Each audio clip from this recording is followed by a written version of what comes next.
फसल लाती यूक्रेन तो कणक मंगा ली, इंडिया तो गंढे मंगा लिया। हाँ जी, हुण आलू की वारी। किसान भाई मैं हल दसना चाह रहा, जी तुम यूक्रेन चो कणक मंगाई है वो मुर्गियां की फीड वाले दे दो, बंदियां ने खाण की कोई नहीं। मुर्गियां की फीड वाले दे दो, बाहरों जी सोयाबीन मंगा रहे हो बंद कर दो। तुम मुतफिक हो इस गल से भाई जी?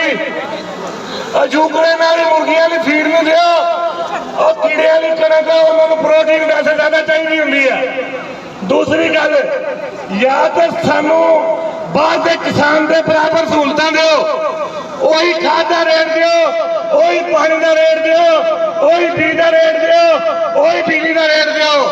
नहीं तो असी किसी भी बार्डर तो वो एयरपोर्ट हो, सी पोर्ट हो, इंडिया का बार्डर हो, असी पहले भी बंद किया, असी हुण भी बंद करांगे। करोगे? करांगे। बंद करोगे? खोखर साहब जाके बार्डर बंद करोगे? बार्डर बंद करोगे? कमाल है भी साडी जो फसल आ जाती बाहरों मंगा ली, बाहरों मंगा ली, बाहरों मंगा ली। अज गौरमेंट जो अरबन डॉलर की सोयाबीन बाहरों मंगा रही है, तो जी कीड़े वाली कणक मंगाई है बंद कर दे, कल में तुहाडी कणक का रेट पूरा हो जाए। मक्की का देखिया सी ना, ये गौरमेंट अगर किसान दोस्त बनानी है तो अल्लाह वास्ते कोई नहीं बननी, अल्लाह वास्ते कोई बनता भाई जी।